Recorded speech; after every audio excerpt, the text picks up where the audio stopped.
Hello guys, togashira mshirongwa chenyu chama secret na confessions zitando itwa iye Glory, and welcome back to this episode. Aiwatadzoka zvakare nenyaya dzenyu chando chapisa imi right. Guys, tine nyaya muzora nhasi, tine nyaya yababa vari kuti ivo vakabata mushonga vachida kuita zvemagonyeti.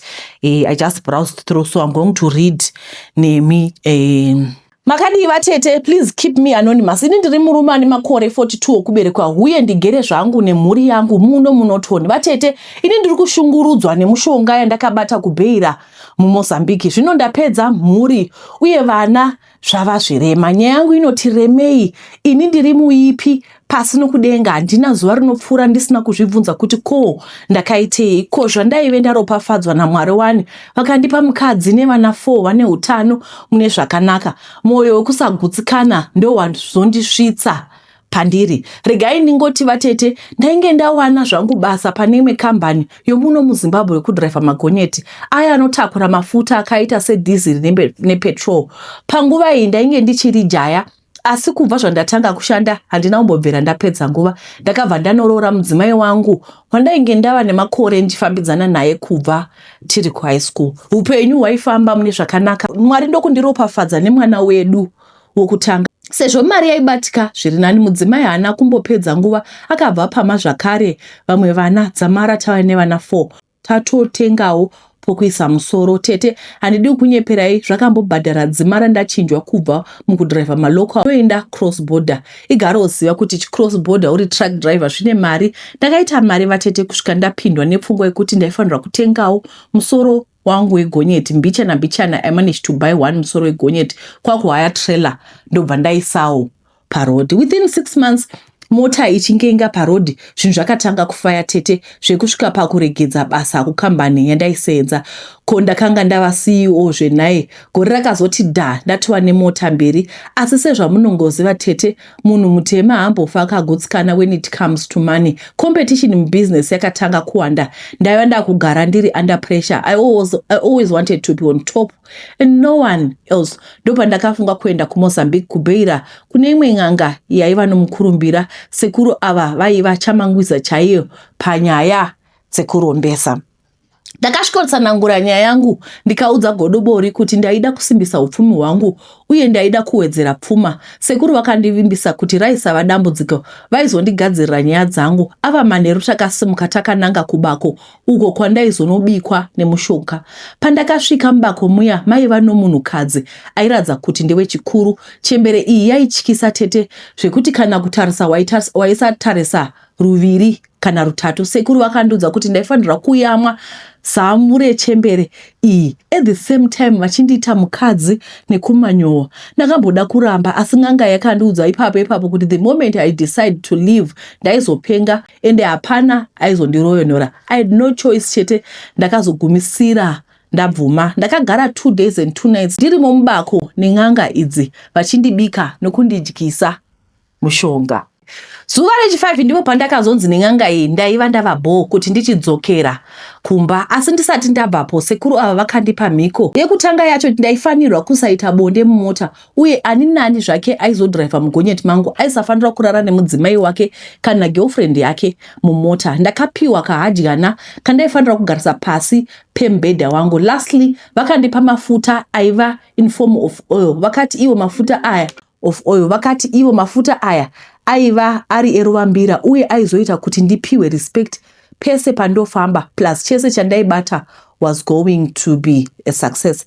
Asi pazviri zvose izvi ndaisafanira kubata vana vangu mushure mekunge ndazora mafuta aya maoko angu, uyezve ndaisafanira kubata nhengo yemudzimai wangu kana ndazora zvakare. Ndakapererwa, asi chokuita panga pasina. Ndakazviudza kuti ndaizofa ndaedza.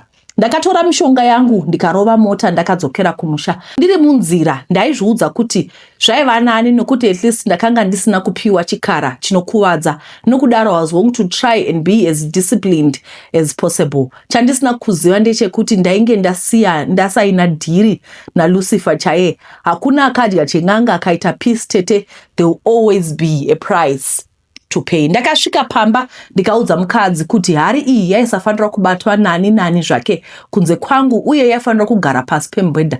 Ndakamudza kuti yaiva kuchengetedza musha nepfuma yedu. Mukadzi haana kumbopokana nazvo tete, ko mari yaivepozvo nokudaro I had authority uye zvandaitaura hapana akapikisa. Ndakatanga ndichateedzera mhiko until one day ndakafonerwa nechikoro chemwana wangu vachiti mwana wangu mudiki aisanzwa zvakanaka uye mai vacho was not reachable. Ndakavhetemesa mota ndakananga kuchikoro kunotora mwana kuti ndiende naye kuhospital. Ndakangosvika nekunanga kuklasi kwemwana tete nekumumbundira ndakanzwa sekuti painge paita kaelectric shock pakati pangu nemwana. Immediately I realized kuti ndakanga ndabata mwana ndisati ndageza mafuta aya ekwasekuru. Atete munongonzwa imi murume mukuru unodikitira wani. Takazosara toendesa mwana kuchipatara asi atooma mutezo nechekare. Muromo wanga wainda paside zvino. Tete ndakava nokubatikana kukuru asi ndaiziva hangu kuti chandakadya chainge chondimukira. Within a week ndichitoti ndironge rwendo rwekuenda kwasekuru kuti ndinozama kurizina nawo varonore mwanawo akanga aremara. Takati tirere ine mudzimai wangu tinzwe gugugu pasi pemubhedha. Mukadzi pakati atarise kuti chii chaitora nzvimbo muhari iya tete makangobuda mhungu ndokusvipira kumeso ndiyedzedze kwakadaroko munhu achatooni. Ndichiri kuda kunzwisa kuti chii chaitora nzvimbo. Vana vakangotiwo bherengende dho vachimhana vachindimbundira vachiscreama nyoka nyoka. Without thinking twice ndakangobata vana nozorora wani. Vana vangu vakangotanga kukokonyara muviri nekubuda masiriro oko. Mukadzi hachaone akanga angova manyama mireni rongo. Yakanga yangova chaos. Ndoshaya kuti ndoita zvipi tete. Zviya zvokunzi murume hachemi zviya unenge usati waunyatsokubayiwa panyama nete chaipo. Ndakaredza wani mere ndikachema kusvika ndisachazivi zvokuita. Musha wese here veduwe.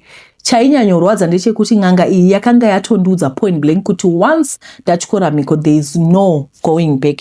Ndopa ndakaona kuti ndakanga ndaigochera pautsi. Mangwana aitevera ndakafunga kurova nzira ndakananga Bhera kunotsanangura sekuti sekwende yandainge ndasangana nayo iyi. But ndichingopinda mumota sekuru vaya vakangoerekana vagara pamother seat vakandiudza kuti ndisapedza nguva yangu ndaive ndatyora mhiko. Ndakanga ndabata vana vangu ndisina kugeza mafuta enyoka. One of my drivers zvakare ainge aitira bonde mumota. Vakandiudza zvakare kuti mhuri yangu kuti iite zvakanaka ndaifanira kufa ndaifanira kurega vakadaro upenyu hwoenderera mberi. Kutaura chokwadi ndichiri kuda kurarama ndava kungodzungaira handichazivi zvekuita. Veduwe ndiri kutsvaga rubatsiro ndikwanise kusunungura mudzimai nevana vangu. Handisi kurara usiku hwose ndiri kuyamwiwa mabhora nemhungu iyi. Handina mufaro ndangova hari yofa nzerofa. Mari yacho yava kundivava. Handichada zvangu. Ndiri kupika gehena ndiri mupenyu. Please don't forget to hide my identity. Veduweka pane pamwe pakuti sorry henyu asi alright. Regai tipinde munyaya inotevera. Tete zita rangu ndinonzi G. Ndakakura muSouth Africa. Kukura kwangu muSouth Africa ndakakura kuvanhu vane mari. Hapana chandaishayiwa. Ndakarerwa nesingle parent. Hapana chero zuva rimwe chete randakashayiwa. Pandakapedza chikoro ndakabva ndaenda kuZimbabwe kuti ndinoitawo course. Ndaenda kunoita course ndakasanganawo naumwe baba mufundisi. Baba ava vatori mufundisi muhombe anoremekedzwa anozikanwa muZimbabwe. So ndakachinjana nhamba nababa ava nchibva kuchikoro ndokumbotaura mbichana nokuti ndakazoita realize kuti baba ava vaiva munhu mukuru uye vainge vandinyepera makore avo. Ndakazonogara kune imwe nyika zvakare ndapedza chikoro ndobva ndasangana nababa mufundisi vaya futi zvakare ndadzoka nekuti baba ava inge vari agent wemavhisa iri side hustle yavo. Vaitogadzirira vanhu kuenda kunze kwenyika. Iniwo ndaive nechinangwa chokuda kuenda kuUK. Baba mufundisi ndakavafonera nekuti ndaida kugadzira mapepa ekuenda kuUK. Ndakabva pamba ndikaenda kumba kwababa mufundisi. Kumba kwavo kwaive kwakanaka. Ndakapinda mumba manga musina furniture kuita sevanhu vari kutama, musina kana sofa. Vakanditi ndipinde mubedroom. Vatete ndaive ndisingazivi chinhu. Worst mistake yandakaita kubvuma kugarisiwa pamubhedha pavo. Vakatanga kundibata vatete ndikavaudza kuti zvavaita ndainge ndisingazvifariri ndikatosumuka zviya zvokuti ndava kuenda. Baba vaya vakabva vandipina ini ndichizama kutiza his grip. Ndakazama kutiza asi baba vaya vakandibata chibharo. Ndakarohwa neconfusion vatete ndikaenda kumba kwebrother yangu After 2 days ndakaenda kunovavhurira case kumapurisa zvikanzi ndiende kuchipatara kumatest. Kuchipatara ndakagara nguva yakareba kusina kuwana help. Ndakazobva pachipatara kuma6 ndikaenda kumba. The following day ndakatanga kubuda madischarge asinganzwisisiki. Ndakarwara kwakuzoenda kwaprivate doctor akandibaya. Discharge yacho yaibuda zvisinganzwisisiki. Vati ndaiti ndakarara ndainzwa kuti pane munhu ari kundibata achindikwenya. Pandinomuka ndichitarisa ndoona kuti hapana munhu. Ndakazoenda kuchechi kwapastor vakanditi wakagadzirwa unofanira kunamata zvakasimba. Vatete manheru mudumbu mangu maita kunge mune chinhu mubhedha uchizunzwa uyu. Mama vangu vakauya vakandiwana ndichirwara. Ndakaonda kupera kuita mabhonzo. Ndakazoenda kune imwe n'anga ikandiudza kuti ndakagadzirwa zvaive zvechokwadi nokuti ndairota ndichita bonde nababa vaya vekundibata chibharo. Kun'anga ndaipiwa mushonga wekumwa newekurutsa vatete ndikazoita zviri nani. Nanhasi ndinotya varume nokuti ndakamborota sekuru vangu vachindishandisa vachindipa chimunhu chiduku vakatiisa padumbu pangu. Mubvunzo wangu woti why do bad things happen to me? Ndonamatawo nekutsanya asi upenyu hwangu huri kundiremera. Saka ari kuti ever since it happened hazvina kuramba, like bad things keep on happening and all. I know kuti munhu akataipa apa akasummarize, but I had listened to the audio before. I don't know kuti ndoda kubvunza ini kuti kune vana papa munozvifambisa seiko pakubata vana vesangano chibharo. And this girl says apindi chechi dzana papa idzanopinda chechi dzimwe dziya asi apa she just found herself napapa. Handizivi kuti zvakafamba sei, asi vana papa sei muchitorawo advantage yevana vanokutrustai mumabata chibharo. She was just a young girl. After that utanga kunzwa mubhedha uchizunguziwa. There's so much zviri kuitika. Regai tipinde munyaya inotevera. Makasimba here vatete ndoreura kubata mushonga kuti ndibatewo mhene yangu. Chakandituma kuti ndiite zvemablesa ipressure vatete yandinosangana nayo kunzoko. Hazvisi easy kuti uri kuuniversity vamwe vachiitira zvidavado nemablesa avo iwe wakaomesa muromo kuti papata. Hazvisi easy kuti vamwe vana vange vane malatest gadget iwe une zviri outdated. Vamwe vana vane latest fashion iwe une dzakamboita mukurumbira material idaikwa nyore. Vamwe vachienda out for fun iwe uchisara mhosve une nhau yekuti hauna mari. Vatete so ndakadecida kuti ndaizotsvaka blesa rangu to bless me nezvinhu zvose zvandaida. Ndakambozama kutambira mabhawa makuru anomuyira mhene asi chakabuda hapana. Vatete ndakazobvunza hostelmate kuti vaimbozvifambisa sei kuti vaonekwe nemabig shark. Akati zvinhu zvacho hazvingodi kuti ugare, zvotoda usimuke umire semharekadzi. Ndakaramba ndakatsoma musikana uya akanditi aizoenda neni kukuwadzana kune vamwe mbuya vainge vamugeza munyama nekumuvhurira nzira dzake. Ndakamutenda. Weekend kwainge kwavakure. Vatete weekend yakasvika ndamira negumbo rimwe chete. Musikana uya akabva nditi nditsvake $10 kandashayisisa $5. Ndaifanira kugadzira dare rangu nemari kuti ndiite mari. Takasvika mbuya vaenda kundigadzira dare. Vakati ndaifanira kunogeza munyama, ndiyo yaindivharira nzira dzangu. Kandapedza ndochirasa mari iya, chero pandarasa zvinhu zvangu zvaizovhurika. Vatete zvinhu zvangu hazvina kuzombondifambira mushe sekufunga kwandaita. In fact zuva nezuva vatete ndosangana pabonde nechinhu chandisingaoni kuti chabvepi. Vatete kuda mhene kwandipinza muna taisireva ndakambofamba kakawanda ndikaudzwa kuti ndakatenga chikwambo hapana zvaunogona kuita nekuti nyaya yemari ndiyo yainge yavhiringa zvese. Vatete nanhasi handina blesa, ndinongoshandiswa mahara nechikwambo. Mari yacho handina zvakare. Latest gadget mafoni handina zvakare. Ndiri kutoona kuti chandakagona hapana. Ndakadzokera kun'anga iye ikati hapana zvaigona kuita. Ndini ndakakanganisa kushandisa mishonga yacho. Kanti vakiti inganomuudza how old is this girl? Hana kutaura makore. Muri vadiki makadai makutotanga kuenda kun'anga. Zvomudzoka nezvinhu zvamune makatakurana. Uchienda kun'anga yei? Ndoda kumbozvibvunza uri kufunga kuti pamwe ine handitombonyengwe besides zvemadhara nechichi. You guys mune makatombogezawo here kuti munyengwe nevakomana. Ndo zvandaura. Musa don't quote me wrong. I'm saying iyo wachona usati wambonotsvaka mushonga kuti inini ndemakore akati handisi kunyengwa. Mune makanyatsotarizikawo here kuti munyengwe. Tisachabuda kutsvaka n'anga. Muda masaramuzi pasingadi masaramuzi. Handizvona. Handisi kuti aifanira kugeza kuti anyengwe nemadhara. Madhara akaipa anotokuruinira life. But I'm just asking a question. Mune makanyatsogezawo here zvekuti kana wasvika vanhu vanyazoona kuti aiwa sisa vakageza kuti munyengwe nevakomana vemazera enyu chaiyo. Zvino kutadza kunyatsoti munhu munona masaramuzi. Kutadza kunyatsoti utore nguva yako unyatsogezawo uwane mukomana wesaizi yako. Unokakatana nezvinhu. Ngatidzidzai kusada kuzvini masaramusi. Before I forget, tomorrow we are going to have a prayer meeting. And So andina kuningirikina. I didn't manage to andina kusubscribe Zoom yangu, so I think we will meet on WhatsApp. I will let you know. Kana ndawana mari I will pay, then we will take it from there. Right. Regai tipinde miyende inotevera ndakadanwa kuchipatara murume wangu adonha vatete ndikanzi ndimhanye nekukasika nekuti pane zvinhu zvaida kutengwa kuti zvishandiswe.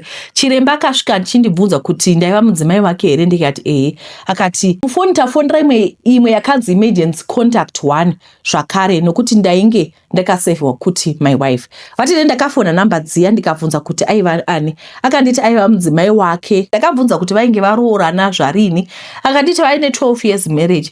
Ndakapera power nokuti ini ndaive ne8 years marriage zvichireva kuti ndaiva side chick. Ndini ndainge ndauya pamurume wemunhu asi hama dzacho dzainge dzindivanzira vachinyepa havo. Vatete ndakabvunza wandaifunga kuti murume wangu akatanga kuchema hanzi nhasi azondiwana. Zvaireveiko zvaitaura? Mukadzi uya akafona zvakare Manheru, kwete nekuti aida kundithreatena asi aida kundiudza something. Akanditi akapedzisira kuona murume wake 10 years ago. Ndikati ye zvikanzi aiva neidentical twin asingazivikani kuti aripi to this day. Ndiye akapedzisira kuonekwa ainaye, hana kuzomboonekwa zvakare. Ndakabvunza vatete mumwe wangu kuti ainzi Josh ndiani.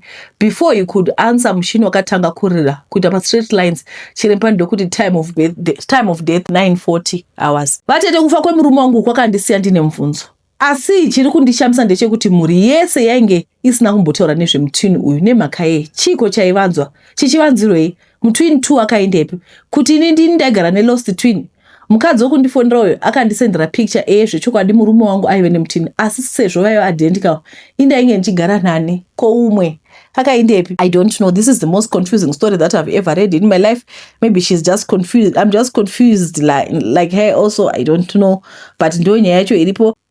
Mundiregererewo tete, ndazama kunyora neshona inotondinetsa. I've changed the name of the country vanozondisiya. Ndave nenguva ndichiona channel yenyu everyday ndogara ndakamirira kuti muposte. Ndauyawo nenyaya yangu. Ndati ndikataura vabereki vangavhurika maso and be careful of who is around their children. Nyangu yakamira yakadai ndiri mwana ane 5 years. I know zvinoita kunge nhema nekuti pandoudza vanhu nyaya iyi vanoti ndinonyepa because there is no way I would remember. Munin'ina wababa wangu bamunini same father same mother nababa wangu aiuya achibva kumba kwake achiuya kuzoshanya. Mama vaifunga kuti bamunini munhu kwaye ende haumbofungiri chakaipa kuna bamunini vevana. Mama vaipota vachitisiya nabamunini vachienda kunohodha zvinhu kuMozambique, vaenda kwemazuva. Saka ndiri mwana ndaive netsika yekubatiwa nehope ndiri pasofa. Bamunini vonditakura kundiendesa mubedroom, asi mubedroom yavaindiendesa haisi yangu but yavo vaitora kemfa vokwizira kunhengo kwangu, votanga kukwiza nhengo yavo pane yangu, vodeura mbeu yavo pandiri vopukuta. Ndiyo vaindigeza the following day. I think vaita kuti mama vasazviona vachindigeza, vaita vachindibata nhengo yangu all in the name of kugeza. Vaindikwesha mbiri kuita unge ndichasvuka. Looking back I think vaida ndigare ndakachena kuita vaite nonsense dzavo. I know vanhu vachati vaidi kutaura but vaita zvitauri kuna mama ukataura unofa. Tete bamunini vakaramba vachiita zvinhu izvi kusvika ndava ne6 years. Tsika yekukotsera mudining ndakaisiya because of what was happening. Vakaenda kuBotswana for makore havana kudzoka. Ndaifara kuti bhinya riya raenda. Ndakaenda kuboarding school tete. Ndaingonzwawo kuti vakauya vakaenda. Ndave form 2 at 14. Chikoro zvakavharwa ndikaenda umba. Ndakandaneta because taicleana chikoro nemahostel plus kupfeka wainzwa mbiri worwadza. Saka ndakasvika kumba ndakangorara pasofa, hapana akandiudza kuti bamunini vauya kubva kuBotswana. Ndakapepuka vakagara paside deni vachikwiza roko rwavo mudress mangu. Munogona kufunga kuti ndanga ndakapfeka mini. Aiwa, ndanga ndiri muzidress uniform yekuchikoro. Ameno chinoyevedza pamwe nechikoro. Ndakasimuka handina kuvakwazisa kana kutaura anything.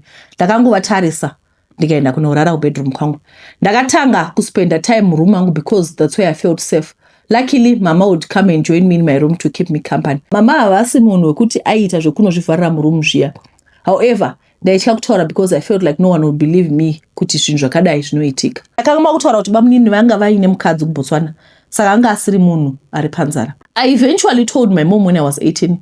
She broke down in tears kuti shuwa munhu avaiona sababa vevana ndiye akukanganisa vana. Ndakazotorwa nababa ende vaigara vachitaura nezvemunin'ina wavo kuti munhu kwaye, munhu wechechi ane mhuri yake anotya Mwari. Tete ndainzwa kubitirirwa kuti svikiro riya ndiye anonzi munhu kwaye pakuita sei ndainzwa kuda kudira baba vangu tii inopisa. Bamunini vari kuSouth Africa nemukadzi wavo vanga vane vana 2 vasikana, umwe I think aiva form 4 umwe grade 2. Last year vakadzi vakatiza kuSA zvichinzi vabata mwana wavo Chibharo, mwana ane 6 years. Saka vakatiza because vari kutsvagwa nemapurisa, so vari on the run. Hakuna anoziva kuti varipi. Zvinhu zvacho zvoita kunge zvine mushonga mukati because havanzwisisi. Ritori zipevheti riri kudzungaira panyika kunge nyuchi yadirwa weti. Vanogara vachinditumira mafriend request paFacebook. Ndonzwa imwe pfungwa ichiti vatuke uvaudze makukutu maudza moyo. But I just decline his request because I believe that judgment is only for God. Tete, I thought I was okay, but I'm not. I'm recovering and healing and picking up the broken pieces as I go with thanks. Perfect. Pambacho ndofunga chero Satani anobata apa muri kundinyepera. Munhu uyu perfect uyu personally. Munhu ibenzi romunhu. Benzi rababa. He's attracted to children sexually. I don't know because I did she sexually attractive pamwana. Asi pane vanhu vakadaro anonzi what's that word? Takaridzidza kuuniversity zve. Kwanzi I can't remember, it's Ratisa. But ndiroro.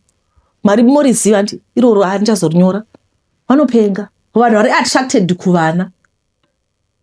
Vanopenga ibenzi romunhu. Right. Tete, tine mwana watiri kutsvaka anonzi Tabeth Fry. Akauya akatorwa nemunhu aida kushandirwa. Papera 5 years vakauya vakati mwana takamushaya pabus stop tichida kuuya kuno.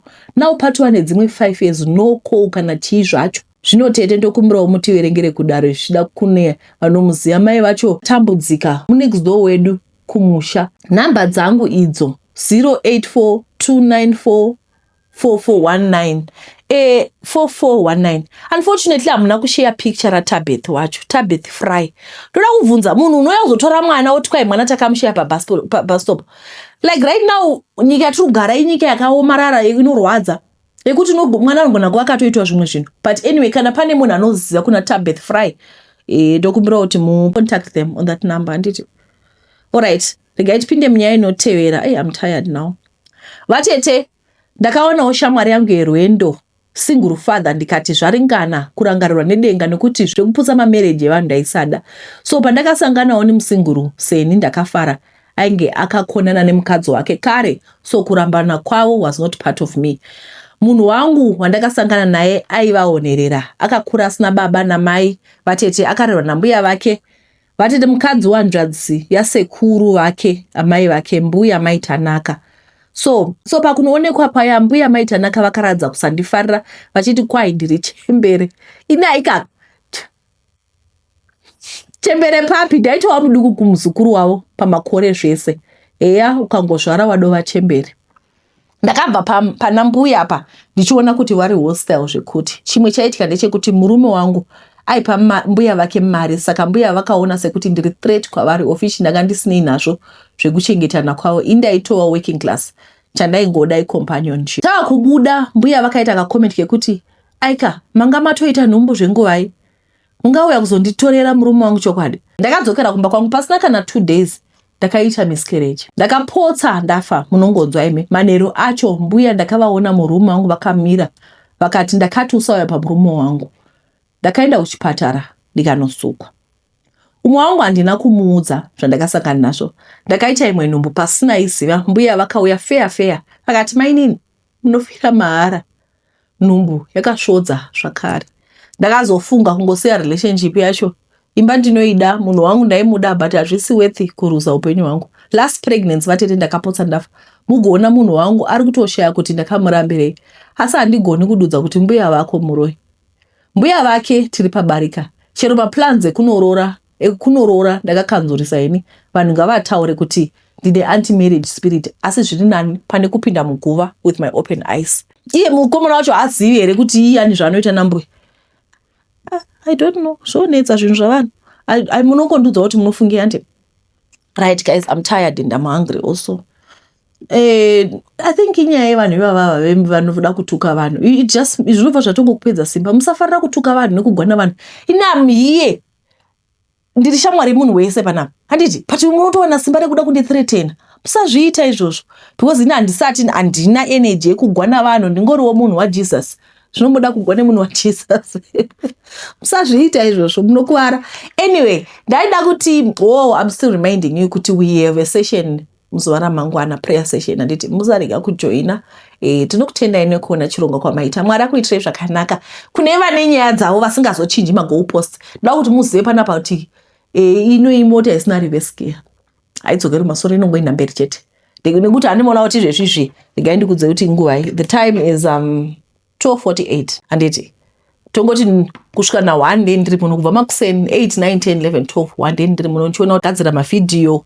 Okay, ndichiona kuti ndafilma ndapedza, ndomanya ndonitora vana ndodzoka ndoedita ndoposta on time, so that mimi every day mazona handimoona kuti video makuseni na9 o'clock inenge yado apa. So I don't even have time to be taking calls. Pani vanogara vachiti can we call you? I don't have time to be taking calls. Ndonotora vana ndodzoka ndopedza kuedita ndodzokera kumba ndomanya ndonobika, like I'm a busy person and all. Handitika. Then after that ndaspenda zuva rangu rose muno muchifilma, mondiudza kuti bvisa video. Motanga kundithreatena nevarume venyu. Musazviita izvozvo. Mazviwa. Sofara kuthreatena na musingazivi. Are you that powerful zvekuti unongomuka makuseni utoti hello, I'm very powerful, ndoda kukuthreatena? Do you know the person that you are threatening? Do you know me? Musangozvifara zvekungoita zvekuti muno muchingoona munhu wose kunge mafusa. Musazviita izvozvo. Ini am here to be happy with everyone, tichisympathize nemunhu wese, tichingoitawo zvatiri kuita izvozvo. Handiti iwe kana usingafari channel, it's okay, don't watch. It's not like pane munhu ari kubatigwa, ari kufosewa, ari kubatigwa pfuti. Anyway, ndokutendai nekuona chirongwa kwamaita. Mwari akuitirai zvakanaka. Tadzoka zvakare nenyaya dzenyu. Ndatenda. Bye bye.